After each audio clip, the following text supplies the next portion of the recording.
నిన్నటి రోజున పాకిస్తాన్ తీవ్రవాదుల మీద గౌరవ ప్రధానమంత్రి నరేంద్ర మోడీ గారి నాయకత్వంలో ఆపరేషన్ సింధూర అనేటువంటి ఒక పాకిస్తాన్ తీవ్రవాదులను మట్టుబట్టించే కార్యక్రమం చేయడం జరిగింది. ఈరోజు ఎన్డీఏ కూటమి ఆధ్వర్యంలో తాడేపల్లిలో మోడీ గారికి కానీ అలాగే భారత మాతాజీకి మనం పాలాభిషేకం చేయడం. దీని ఉద్దేశం ఏంటంటే ఎన్డీఏ కూటమే కాకుండా ప్రతి భారతీయ పౌరులు కూడా దేశం మొత్తం ప్రతి పౌరుడు కూడా కులాల మతాలకు అతీతంగా మోడీ గారు వెనకాల ఉన్నారనేటువంటి ఒక ఉద్దేశంతో ఈ కార్యక్రమం ఏర్పాటు చేయడం.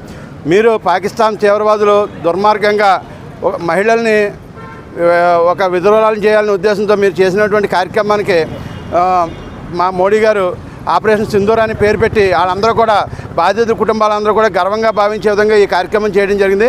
మీరు ఆ దుర్మార్గమైన చర్యలు మేము ఏది చేసినా కానీ న్యాయబద్ధంగా చేస్తాం.